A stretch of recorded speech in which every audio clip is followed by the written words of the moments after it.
Les artefacts sont importants non seulement pour ce que nous voyons, mais aussi pour les histoires qu'ils racontent. Ces histoires sont cachées, et les objets nous les révèlent. Nous allons examiner 15 objets trouvés sur le RMS Titanic, un célèbre navire qui a coulé lors d'une catastrophe. Les objets sont intéressants et peuvent vous faire peur. Ils vous feront réfléchir soigneusement avant de décider de partir en croisière. Joignez-vous à nous alors que nous dévoilons l'une des plus grandes tragédies de tous les temps, pièce par pièce. Numéro 15. Jeu de clés. Un jeu de clés spécial a joué un rôle crucial dans le sauvetage de vie lors du naufrage du Titanic. Ces clés appartenaient à un courageux membre d'équipage nommé Samuel Hemming. Hemming a utilisé les clés pour accéder aux lampes des canaux de sauvetage depuis une pièce située sous le pont. Ces lampes étaient essentielles pour les personnes tentant d'échapper au navire en train de couler, car leur lumière les aidait à se guider vers la sécurité. Hemming a affronté de nombreux dangers pendant son périlleux voyage, mais il a réussi à rapporter les lampes des canaux de sauvetage. Grâce au courage et à la rapidité d'esprit de Hemming, il a pu mener les survivants en lieu sûr et les aider à échapper au désastre. Il a gardé les 3 clés en souvenir de son acte héroïque pour le restant de sa vie.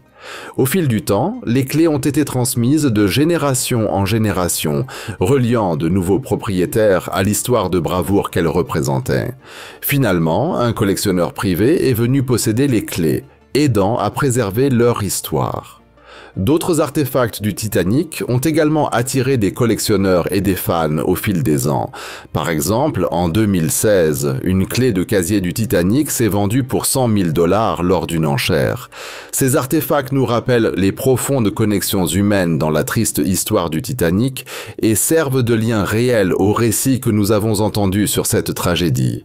La vente aux enchères de ces objets rapproche la réalité de la tragédie de nous et relie les histoires que nous voyons dans les films aux véritables expériences des personnes qui ont vécu le désastre. Numéro 14. Violon. Le célèbre film de James Cameron montre un orchestre jouant pendant que le Titanic coulait. Cette scène est basée sur une histoire vraie du désastre du Titanic. L'orchestre comprenait 8 musiciens qui avaient été engagés pour calmer les passagers inquiets pendant le naufrage du navire. Ils ont joué de la musique pendant que l'équipage chargeait les canaux de sauvetage, ce qui a aidé à maintenir l'ordre dans le chaos qui les entourait. Des témoins oculaires ont rapporté que les musiciens ont joué jusqu'à ce qu'ils ne puissent plus respirer, montrant leur profond dévouement à leur devoir. Malheureusement, tous les membres de l'orchestre sont morts dans la tragédie. Wallace Hartley dirigeait l'orchestre et était l'un de ceux qui sont morts.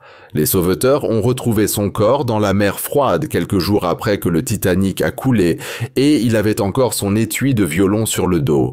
Un sauveteur a pris l'étui de violon comme souvenir. Wallace Hartley a été enterré en Angleterre et de nombreuses personnes ont assisté à ses funérailles pour lui rendre hommage. Des années plus tard, il a été confirmé que l'étui de violon lui appartenait. L'orchestre avait la possibilité de se sauver car ils n'étaient pas des membres d'équipage.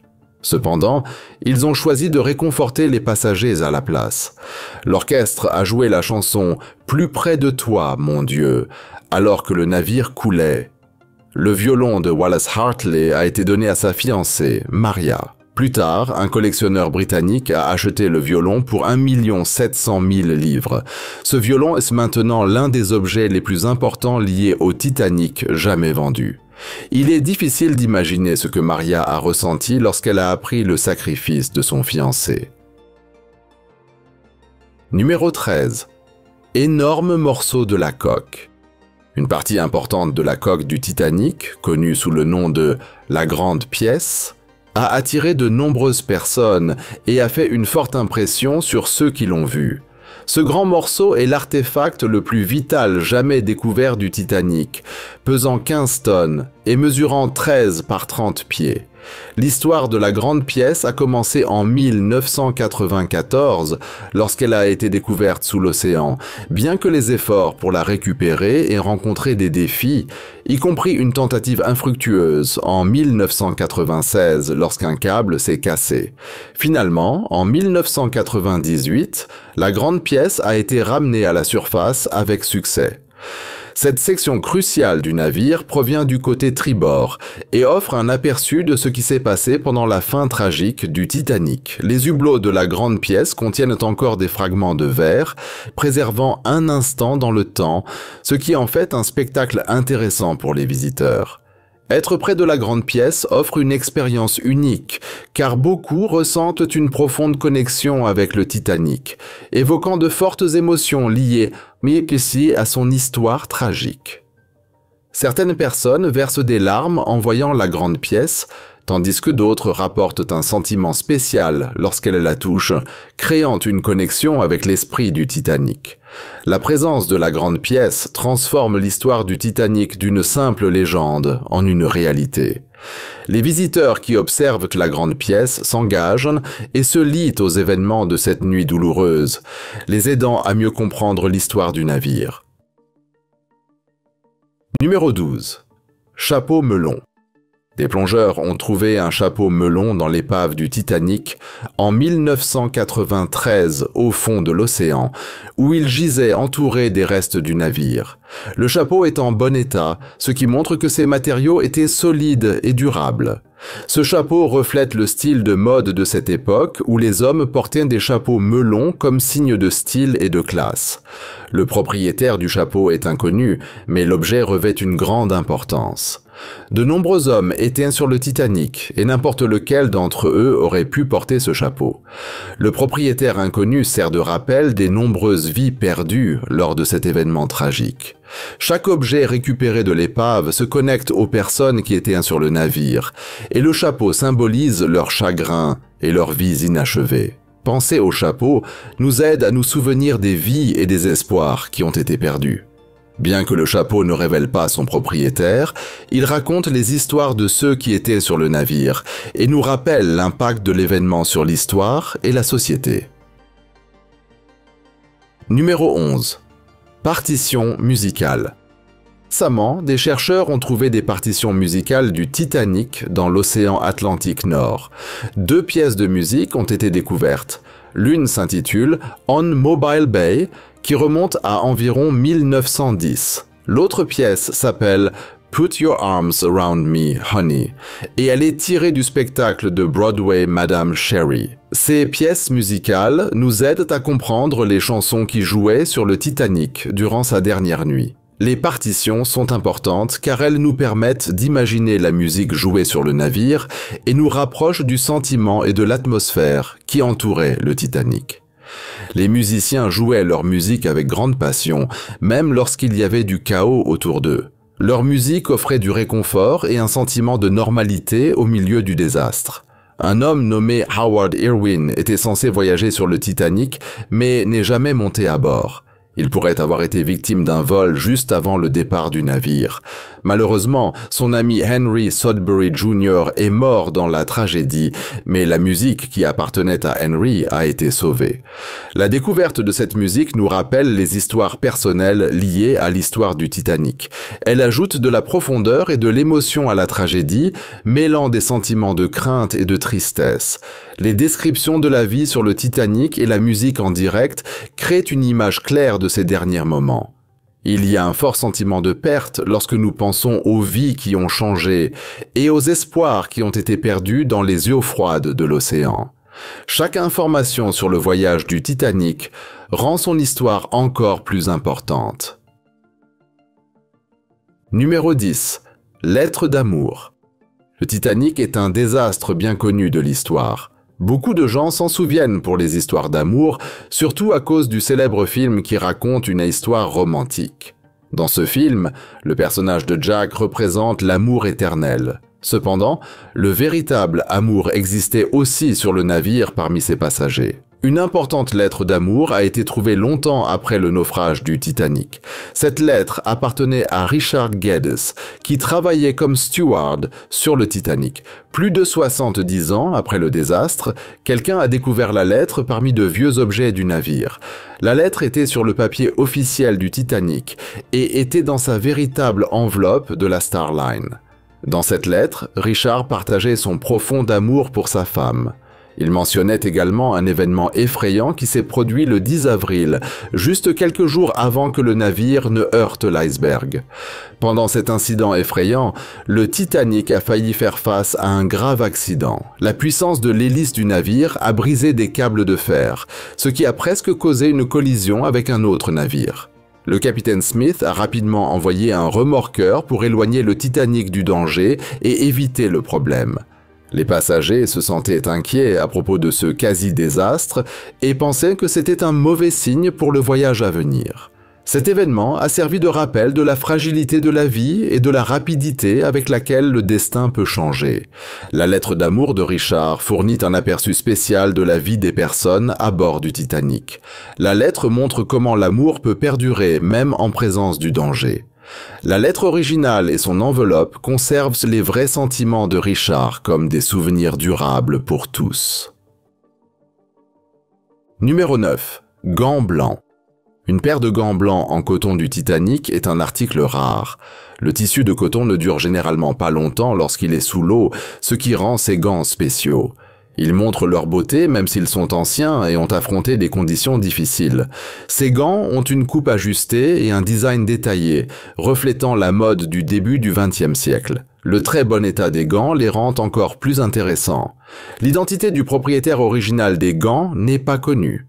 Pendant de nombreuses années, ces gants ont été une partie importante des expositions sur le Titanic, qui ont captivé de nombreuses personnes avec leur histoire. En l'année 2016, les gants ont été retirés de l'exposition et déplacés vers une installation de conservation parce qu'ils étaient fragiles.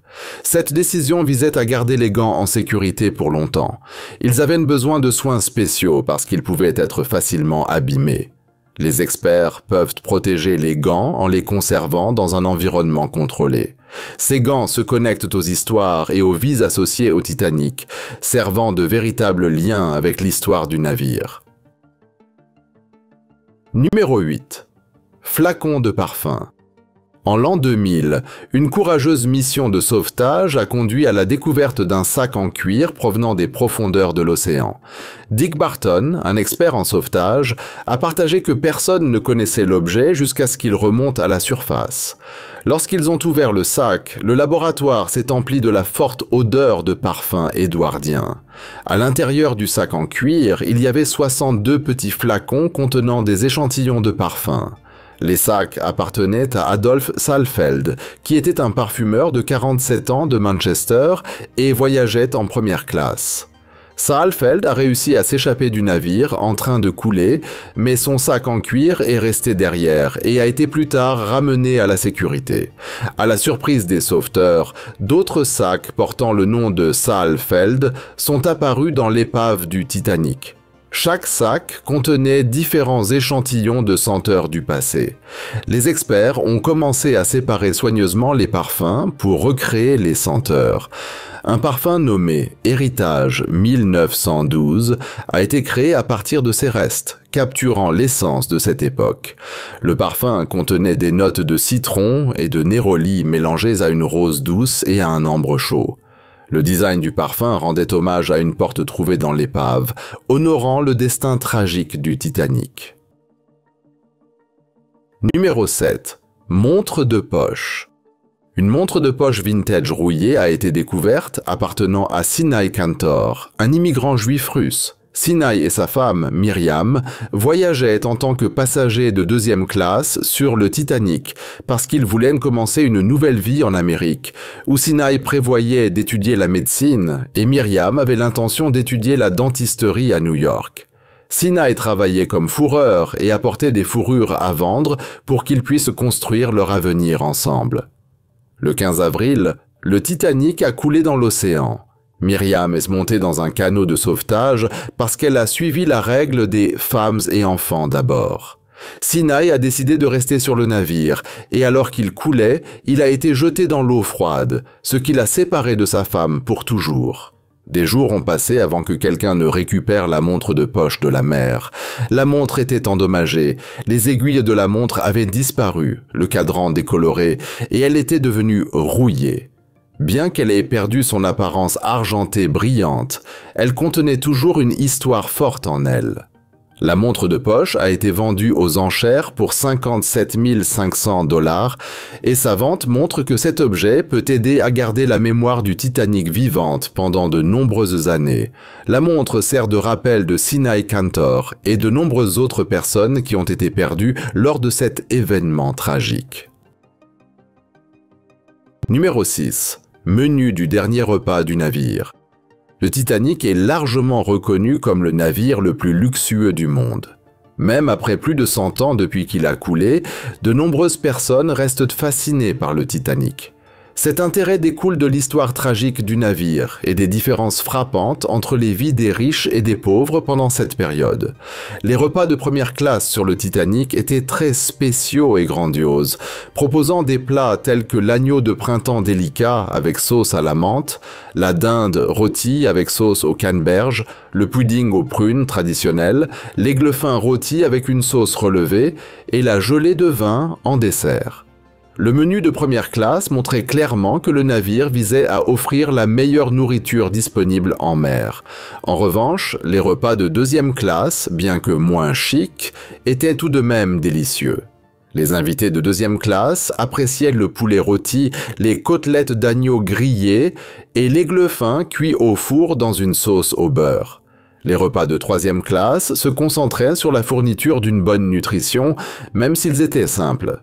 Les passagers de troisième classe mangeaient généralement de la soupe de riz et des pommes de terre bouillies. Le Titanic présentait également un restaurant célèbre qui offrait plus de 40 choix de repas différents pour un déjeuner. Les menus diversifiés reflétaient l'engagement du navire à fournir une excellente nourriture pour tous ses invités. Numéro 5. Cloche du pont du Titanic. Le Titanic était un navire magnifique qui naviguait sur des eaux sombres sans savoir le désastre qui l'attendait. Le veilleur sur le navire a remarqué des icebergs dangereux non loin. Il a sonné la cloche d'alarme 3 fois pour alerter l'équipage et les passagers du danger. En 1987, des gens ont découvert la cloche du Titanic au fond de l'océan. Cette cloche se trouve maintenant dans le musée du Titanic, servant de rappel de cette nuit tragique.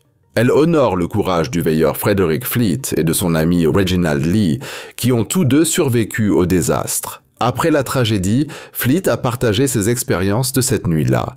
Il a mentionné que le fait d'avoir des jumelles aurait pu les aider à repérer l'iceberg plus tôt. Quand on lui a demandé combien de temps plus tôt, Fleet a dit que cela aurait pu être suffisamment tôt pour déplacer le navire hors de danger. Le désastre du Titanic a eu un impact profond sur ceux qui l'ont vécu. Le son de la cloche a causé la panique et l'incrédulité parmi les personnes à bord. Beaucoup de leurs vies ont changé pour toujours à cause de la tragédie. Frederick Fleet a plus tard fait face à une grande tristesse et a finalement mis fin à ses jours, montrant à quel point le naufrage du Titanic a affecté les survivants. Numéro 4. Sifflet de Harold. Un objet unique du désastre du Titanic est le sifflet qui appartenait au 5e officier Harold Lowe. Harold Lowe est reconnu comme l'un des héros de l'événement du Titanic parce qu'il était en charge du canot de sauvetage 14 et a aidé de nombreuses personnes à échapper à la mer froide. Après avoir mis tout le monde en sécurité sur son bateau, Lowe est courageusement retourné à l'épave pour sauver d'autres personnes qui étaient encore en danger dans l'eau glacée. Dans le film de James Cameron, on le voit sauver un personnage nommé Rose, ce qui met en évidence ses actions courageuses pendant cette période tragique. Au moment du désastre, Harold Lowe avait 29 ans et venait du nord du pays de Galles. Après l'événement du Titanic, il a continué son travail de marin et est resté actif dans sa profession. Il est décédé en 1944 à l'âge de 61 ans, mais il est rappelé pour son courage pendant le désastre du Titanic. Lowe a confronté J. Bruce Ismay, le patron de la White Star Line, et lui a dit de reculer. Il a aidé les femmes et les enfants à monter dans les canots de sauvetage et est retourné sur le lieu du désastre même lorsque d'autres avaient trop peur pour le faire. Aujourd'hui, le sifflet de Harold Lowe est en vente chez Henry Aldridge & Son, une maison de vente aux enchères britanniques. Il est gravé avec les mots « Lieutenant H.G. Lowe Royal Naval Reserve ». Le sifflet devrait se vendre aux alentours de 3788 livres en raison de son histoire importante et de l'héritage durable de Lowe. Numéro 3, sac à main en alligator. Marion Meanwell, une modiste britannique, avait un beau sac à main en alligator qui avait une importance significative sur le Titanic. Elle voulait commencer une nouvelle vie en Amérique mais n'avait pas prévu de voyager sur le Titanic au départ. Cependant, elle a dû changer ses plans parce que son navire initial n'était pas disponible. Marion a acheté un billet de 3e classe pour embarquer sur le Titanic et elle a soigneusement emballé ses affaires. À l'intérieur de son sac à main se trouvaient des papiers importants, y compris un certificat de mariage, un bon pour un canari pour un membre de la famille et une note aimable d'un ancien propriétaire concernant ses paiements. Le cuir solide d'alligator du sac à main a gardé ces papiers importants à l'abri des dégâts d'eau. Les experts admirent la haute qualité de la peau d'alligator épaisse et solide, qui met en valeur la grande compétence des artisans du passé. Malheureusement, Marion Meanwell est morte lorsque le Titanic a coulé, ainsi que de nombreuses autres personnes. Les gens se demandent souvent à quel point sa vie aurait été différente si elle avait atteint l'Amérique. Son sac à main en alligator reste un triste symbole de ses rêves perdus et des nombreuses histoires qui sont maintenant perdues dans l'océan. Numéro 2. Chérubin en bronze. Un chérubin en bronze faisait partie du Titanic et est maintenant exposé lors d'une présentation d'artefacts. Cette lampe chérubin se trouve actuellement au Luxor Hotel and Casino à Las Vegas. Le chérubin se trouvait près des escaliers du pont C au pont Promenade sur le Titanic, et des chérubins étaient présents à de nombreux endroits à l'intérieur du navire, en particulier autour du grand escalier. L'origine exacte de ce chérubin particulier reste inconnue, mais certains experts pensent qu'il provient du niveau supérieur du grand escalier de première classe. Le chérubin a perdu sa torche et son pied gauche, qui sont probablement tombés lorsqu'il a chuté pendant le désastre du navire. Le film Titanic, réalisé par James Cameron, a rendu le chérubin plus célèbre parce qu'il apparaissait dans des scènes importantes entre les personnages Jack et Rose. Beaucoup de gens voient les chérubins comme des aides de Dieu, et certaines personnes ont dit que même Dieu ne pouvait pas couler le Titanic avant que le navire ne mette les voiles. D'autres ont considéré ces déclarations comme irrespectueuses, croyant que le naufrage était dû à l'orgueil humain. La survie et la récupération du chérubin peuvent avoir une signification religieuse. Cette situation peut conduire à des réflexions sur la foi, le destin et les grandes questions de la vie. Numéro 1. Bracelet d'amis. Le Titanic est connu pour son image de navire insubmersible. Il transportait de nombreux luxes et les rêves de ses passagers. Parmi ces objets se trouvait un beau bracelet appartenant à une femme nommée Amy, qui a été retrouvée plus tard dans l'épave du navire. Le Titanic contenait également de nombreuses pierres précieuses de grande valeur, d'une valeur totale de plus de 200 millions de dollars, ce qui montrait à quel point le navire était véritablement luxueux. Le bracelet d'Amy sert d'exemple des beaux bijoux à bord du Titanic et a été fabriqué avec une grande habileté par des artisans du début des années 1900. Le bracelet, en or 15 carats et recouvert d'une couche d'argent, est en effet très joli. Il portait le nom de son premier propriétaire, mettant en évidence les liens personnels et l'amour, mais malheureusement, nous ne savons pas qui était Amy. Le bracelet était plus qu'un simple bijou. Il se tenait comme un objet spécial, nous rappelant les histoires et les rêves qui ont été perdus lorsque le Titanic a coulé.